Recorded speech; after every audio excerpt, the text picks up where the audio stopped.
Live है या recording?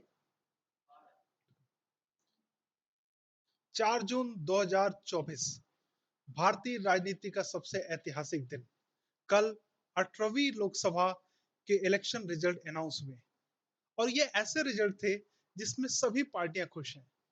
BJP खुश है क्योंकि एनडीए को बहुमत आया है और इंडिया गठबंधन की सभी पार्टियां खुश हैं क्योंकि उन्होंने अपनी एक्सपेक्टेशन से कहीं ज्यादा अच्छा परफॉर्म किया है। ये एक ऐसा रिजल्ट है जिसमें कोई दुखी नहीं है, सभी पार्टियां खुश हैं। तो आज के इस लेक्चर में या आज के इस वीडियो में हम इलेक्शन के रिजल्ट को एनालाइज करेंगे। कहते हैं कि election is the festival of democracy. ये एक ऐसा फेस्टिवल होता है इलेक्शन जिसमें जो आम जनता होती है वो अपने पावर को ट्रांसफर करती है अपने रिप्रेजेंटेटिव के पास। तो इस इलेक्शन के जो रिजल्ट डिक्लेयर हुए, इसको हम अगर एनालाइज करते हैं तो यहाँ पाएंगे कि एक किंवदंती बहुत फेमस हो रही है जिसको हम कहते हैं कि किंग बड़ा या किंग मेकर, राजा बड़ा या राजा को बनाने वाला। आखिर ये लाइन किंग बड़ा या किंग मेकर ये इस बार के इलेक्शन में ही क्यों उभर रही है? इसके पहले जो 2014 और 2019 में इलेक्शंस हुए उसमें ये किंवदंती क्यों नहीं बाहर आ रही थी? तो इस इलेक्शन के रिजल्ट को हम एनालाइज करेंगे और सारे ही डाउट जो आपके होंगे वो क्लियर होंगे। इस वीडियो को रिकॉर्ड करने से पहले जो मेरे पास लेटेस्ट डेटा था उसके अनुसार एनडीए को 291 सीट्स आ रही थी और इंडिया गठबंधन को 234 सीटें मिल रही थी। और इनके अगर आप इसको ब्रेकअप करोगे तो बीजेपी के पास लगभग 239 सीट्स में वो या तो बढ़त बनाई हुई थी या जीत रही थी। और जो इसकी जो सहयोगी पार्टियां थी जैसे टीडीपी, जेडीयू, शिवसेना और एलजेपी लोक जनशक्ति पार्टी, इन ये भी आप देख रहे हो कि जो नंबर्स हैं 16, 12, 7 और 5 इस पे लीड कर रही थी या ट्रोल कर रही थी। ठीक। अब देखिए, अगर इसको मोटा मोटा समझा जाए तो आप देखोगे कि हमारे वहां एनडीए को 291 सीट्स मिल रही हैं और इंडिया गठबंधन को मान लिया जाए कि 234 सीट मिल रही हैं। और अगर इसको ही फाइनल रिजल्ट मान के चला जाए तो आप देखोगे कि किसकी सरकार बनेगी, इसमें एक संदेह है, इसमें एक डाउटफुल हो रहा है और लोग अलग अलग कयास लगा रहे हैं। लेकिन जानने वाली बात ये होगी या समझने वाली बात ये होगी कि अगर एनडीए को 291 सीट्स मिल रही हैं तो इनके पास तो कंप्लीट मेजोरिटी है। क्यों? क्योंकि हमारे वहां 543 सीट्स 543 सीट्स पे इलेक्शन हुए लोकसभा के। और अगर आप मेजोरिटी नंबर की बात किया जाए तो इसका जब हाफ हाफ करते हो, इसका जब हाफ लेते हो तो ये 272 के आसपास ये नंबर टिकता है। यानी कि अगर किसी पार्टी को 272 से ज्यादा सीट्स मिल जाती हैं तो वो सरकार बनाने में कामयाब हो जाएगी। तो फिर प्रॉब्लम क्या आ रही है? अगर एनडीए के पास 291 सीट्स हैं तो इनको तो कहीं भी कोई प्रॉब्लम नहीं आनी चाहिए। लेकिन इसमें भी एक खेल है। एनडीए के पास भले ही 291 सीट्स हैं, लेकिन आप यहाँ पे अगर इसको ब्रेकअप करते हो, इसकी सीट्स को ब्रेकअप करते हो तो आप देखोगे कि बीजेपी के पास मोटा मोटा 240 सीट्स के आसपास है। यानी बीजेपी अपने दम पर बहुमत नहीं ला पा रही है, बीजेपी के अपने दम पे सरकार बना नहीं सकती है क्योंकि उसके पास जो सीट्स है 240 है और अपने दम पर किसी को सरकार बनाने के लिए उसको सीटों की आवश्यकता होती है कम से कम 272। यानी कि बीजेपी इस बार जो 18वीं लोकसभा के चुनाव हुए हैं उसमें 32 सीटों से पीछे हो रही है, 32 सीटों से ये पीछे हो रही है। और यही 32 सीटें, यही जो 32 सीटें जो उसको अलायंस की पार्टियां देंगी वहीं पे सबसे ज्यादा प्रॉब्लम क्रिएट हो सकती है। यहीं पे सारी इंडियन पॉलिटिक्स काम करेगी और यहीं से कोalition गवर्नमेंट का एरा चालू होने वाला है। आप देखोगे कि अगर बीजेपी के पास 240 सीट्स हैं तो इसको ये बात तो बिल्कुल क्लियर है कि बीजेपी अपने दम पे सरकार नहीं बना रही है, उसको अपनी जो कोलिशन पार्टीज हैं उनसे मदद लेने की जरूरत पड़ेगी। अब देखते हैं कि इनकी कोलिशन पार्टीज की क्या स्टेटस है। तो आप पाओगे जो शिवसेना के पास 16 सीट्स हैं और लोक जनशक्ति पार्टी के पास लगभग 5 सीट है। लोक जनशक्ति पार्टी रामविलास पासवान की पार्टी थी, अब उनके लड़के चिराग पासवान इसको देख रहे हैं। राइट। प्रॉब्लम यह है कि अब अभी तक बीजेपी को कोलिशन पार्टी चलाने का अनुभव नहीं है। बीजेपी का मतलब नरेंद्र मोदी के अंदर बीजेपी को कोalition पार्टी के साथ काम करने का अनुभव नहीं है। मैं ऐसा क्यों कह रहा हूं कि आप अगर पिछले दो जो इलेक्शन रिजल्ट्स हैं उसको एनालाइज कीजिए, 2014 का इलेक्शन, 2019 का इलेक्शन को एनालाइज कीजिए।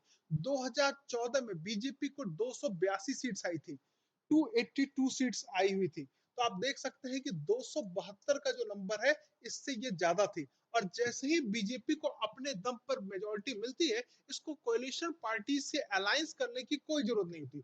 इसको कोई फर्क नहीं पड़ता कि कौन इसकी पार्टी में आ रहा है, कौन इसकी पार्टी में जा रहा है। ये सारी जो मिनिस्ट्री है वो अपने अकॉर्डिंग डिस्ट्रीब्यूट कर सकते हैं, अपने अकॉर्डिंग, अपने चुने हुए, अपने मनपसंद किसी व्यक्ति को आप यहाँ पे मंत्री बना सकते हैं, कैबिनेट मिनिस्टर बना सकते हैं, क्योंकि आपके ऊपर कोalition पार्टीज का कोई दबाव नहीं होगा। 2014 में आप देख रहे हैं कि 282 सीट्स बीजेपी के पास थी। 2019 में क्या हुआ, यहाँ पे और ज्यादा वोट इनको सीट्स मिली। बीजेपी अकेले दम पर 303 सीट लेकर आ रही थी। बीजेपी अकेले दम पे 303 सीट लेकर आ रही थी। और इस बार आप देख रहे हो कि बीजेपी 240 पे सिमट गई है। बीजेपी 240 पे सिमट गई है। और ये जो नंबर है, मैजिक नंबर जिसको बोलते हैं, इसको टच करते ही आप देश के प्रधानमंत्री बन सकते हो। इसको इसको टच करते ही आपकी सरकार बनेगी। ये जो मैजिक नंबर है 272, उससे बीजेपी अभी बहुत लंबा गैप है। ये 32 सीटों का गैप है। अब ये 32 सीटों का गैप हुआ कैसे? क्योंकि सारे ही एग्जिट पोल ये बता रहे थे कि बीजेपी को अपने दम पर 300 प्लस आएगी। और जो ये एनडीए गठबंधन बनेगा, ये जो एनडीए गठबंधन बनेगा, इसको लेके तो 400 प्लस का भी आंकड़ा बताया जा रहा था। ये सारे एग्जिट पोल फेल कैसे हो गए? वो कौन से ऐसे राज्य हैं जिन पे एग्जिट पोल ने भी सही सटीक जानकारी जुटा पाने में बिल्कुल असफल हुए? तो उसमें से वो राज्य है उत्तर प्रदेश। अगर आप उत्तर प्रदेश के डेटा को एनालाइज करेंगे तो आप पाएंगे कि पूरा गेम आपको समझ में आ जाएगा, पूरा गेम आपको समझ में आ जाएगा। जो 30 से 35 सीटों का बीजेपी को नुकसान हो रहा है, उसमें सबसे बड़ा रिस्पॉन्सिबल फैक्टर यूपी है। अगर आप 14 से लेकर 24 तक पूरा इसको एनालाइज करें तो आप पाओगे कि 2014 में बीजेपी को उत्तर प्रदेश से 71 सीटें मिली थी, यूपी में 80 सीटें हैं। 80 सीटें लोकसभा की हैं, जिसमें यूपी में 71 सीट्स आपको मिलती हैं। कहा लोकसभा की 71 सीट्स अकेले उत्तर प्रदेश से मिलती हैं। 2019 में ये सीटें घट के 62, 62 हो जाती हैं, सिर्फ 62 सीटें यहाँ पर मिलती हैं। लेकिन इस बार जो चुनाव हुए, इस बार जो चुनाव हुए, इसमें खेल पूरी तरीके से चेंज हो गया। और यूपी को 80 में से सिर्फ 33 सीटें मिल रही हैं। 80 में से सिर्फ 37 सीटें, 33 सीट्स मिल रही हैं। यानी कि पिछली बार से कम 30 सीटों का नुकसान होते हुए दिख रहा है। और यही 30 सीटें अगर बीजेपी को मिल जाती तो 240 और 30 ये आपका 270 के पास पहुंच जाते। मैजिक नंबर तो नहीं, पर मैजिक नंबर के इतना करीब होते कि वो बहुत ही कंफर्टेबली सरकार बना लेते। लेकिन अगर आप यहाँ पे देख रहे हो कि जो 30 सीटों का नुकसान यूपी के अंदर हुआ है, उत्तर प्रदेश के अंदर हुआ है, ये 30 सीटें ही बीजेपी को ट्रबल में डाल रही हैं, ट्रबल में डाल रही हैं, राइट। और बीजेपी ट्रबल में क्यों आई, वो भी हम इस वीडियो में एनालाइज करेंगे।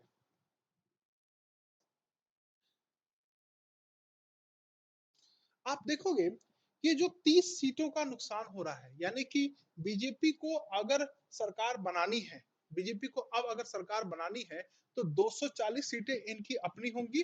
और साथ में तेलुगु देशम पार्टी के चंद्रबाबू नायडू और जेडीयू के जनता दल यूनाइटेड के नीतीश कुमार, इन दोनों को अपने साथ लेकर चलना पड़ेगा।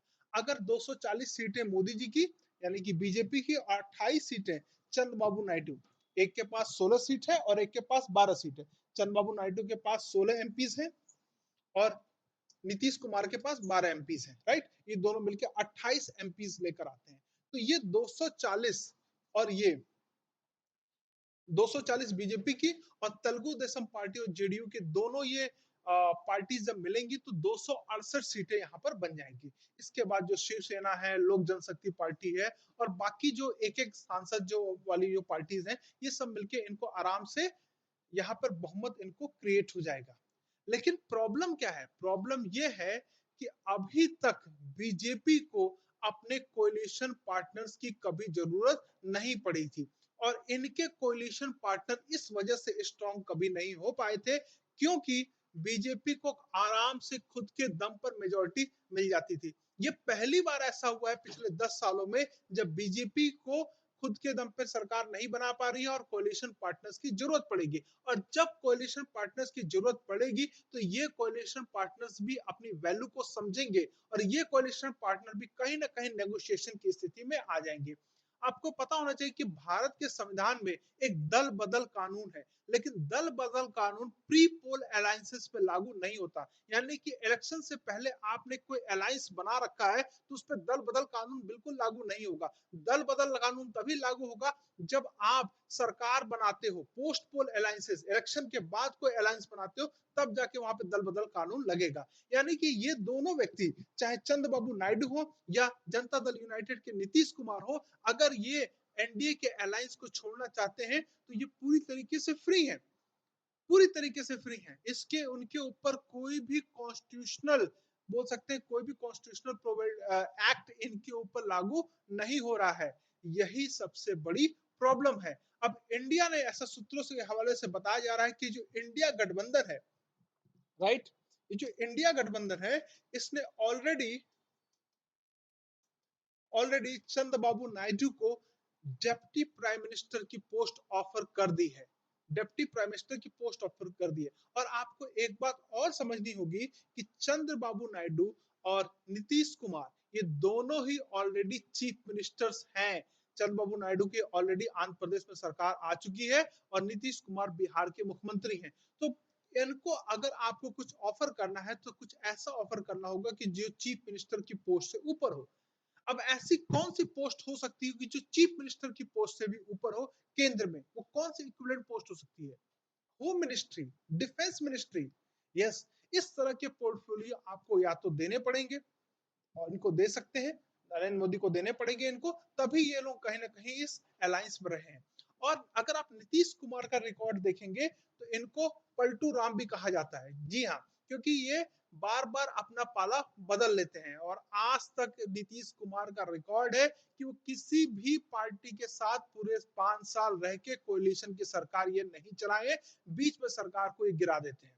सबसे बड़ी प्रॉब्लम यही हो रही है कि कैसे नीतीश कुमार और चंद्रबाबू नायडू, जो कि अपने राजनीतिक कैरियर में बहुत ही मजे हुए खिलाड़ी हैं, इनको लेके नरेंद्र मोदी अपनी सरकार को 5 साल चला पाएंगे। ये बहुत देखने वाली, बहुत दिलचस्प मोड़ पे भारतीय राजनीति खड़ी हुई है, हम लोग ऐसा कह सकते हैं।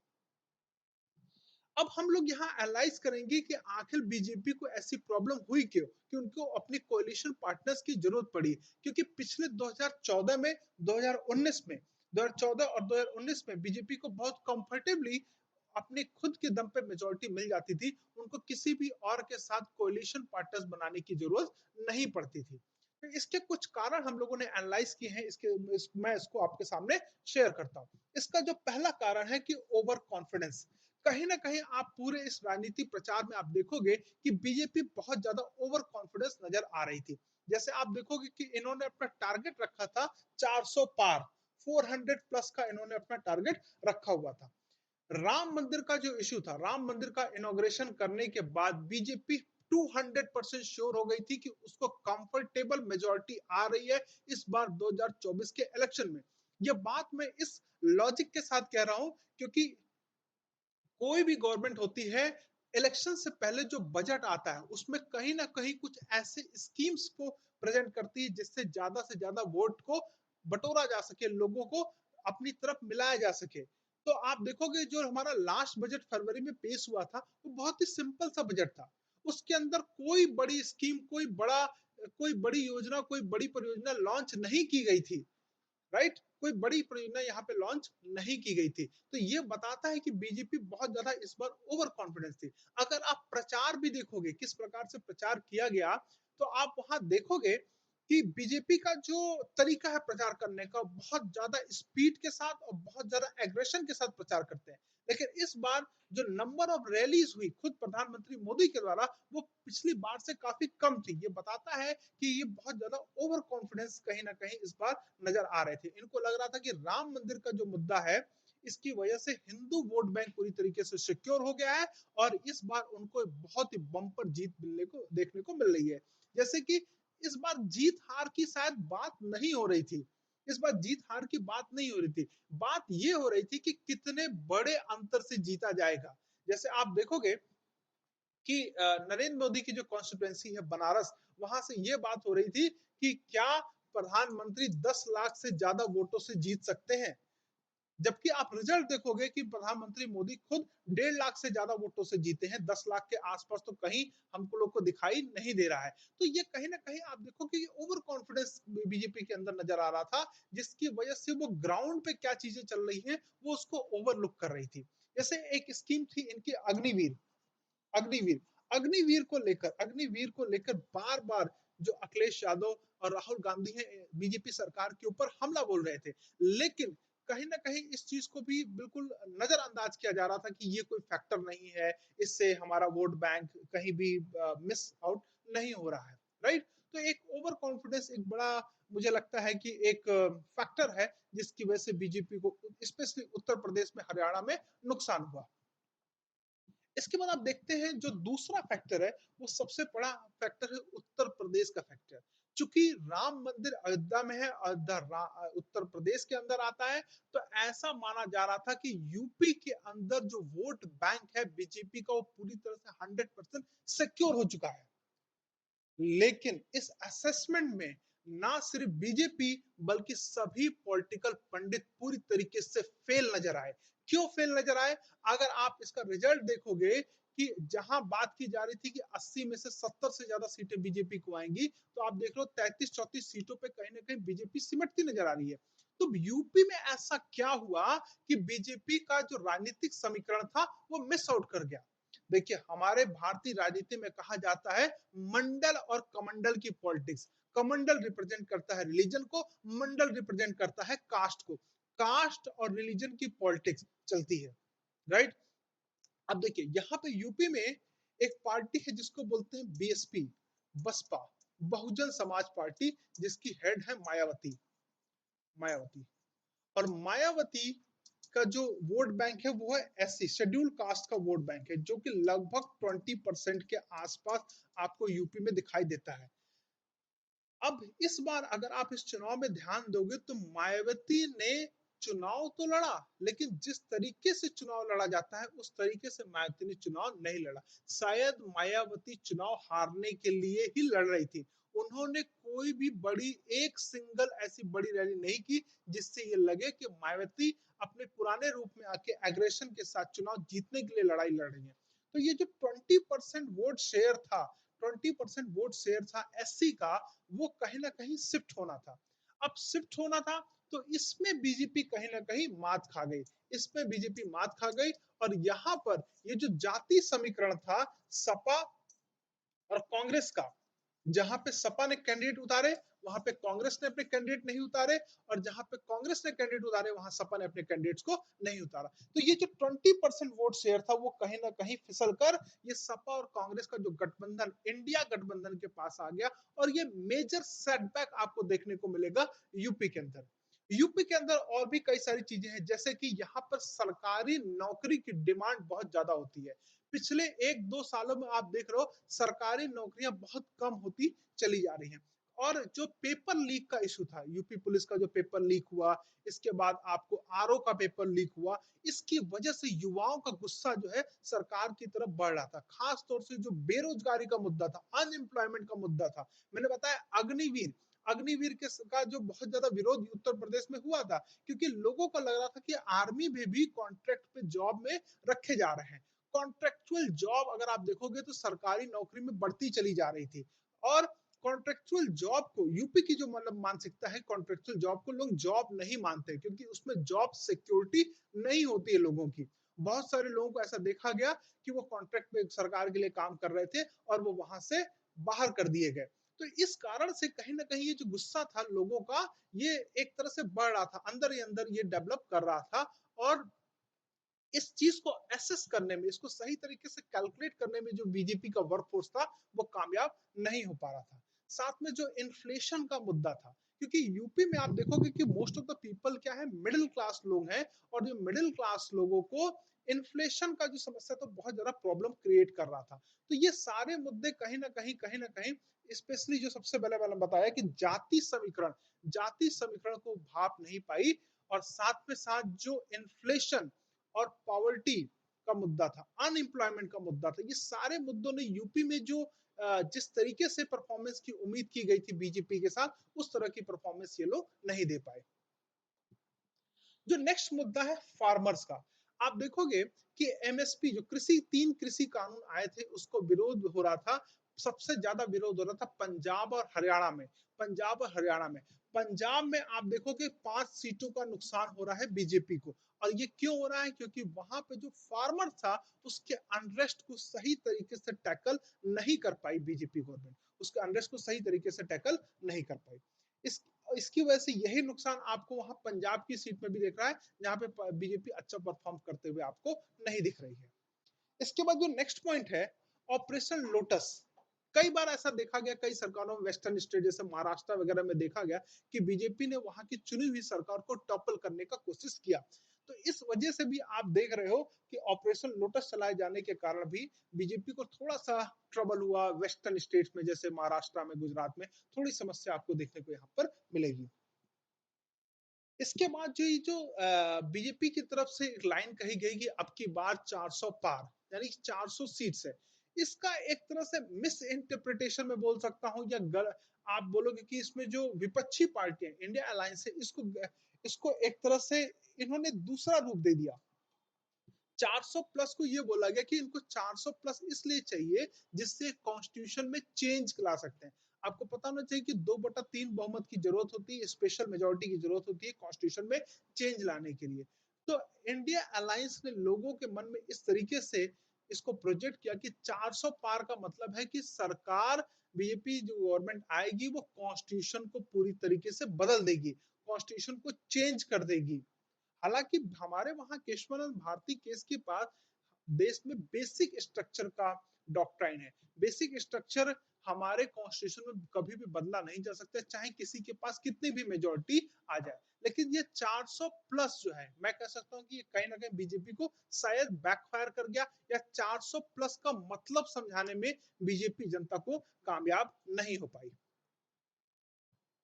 और जो नेक्स्ट पॉइंट है वो है इन्फ्लेशन। कहीं ना कहीं जो मिडिल क्लास है, इसको इन्फ्लेशन बहुत ज्यादा परेशान कर रहा था। जैसे आप देख रहे होगे ट्रेन टिकट्स, अगर मैं एग्जांपल ले लूं, अगर आप तत्काल का टिकट करा रहे हो और किसी वजह से आपको उसको कैंसिल करना पड़ा, तो आपको ₹0 रिफंड मिलता है, राइट। टोल टैक्स देख रहे हो कि बढ़ता चला जा रहा है। तो ये छोटी छोटी जो चीजें हैं जो आपको परेशान कर रही हैं, बिजली का बिल बढ़ता चला जा रहा है ना।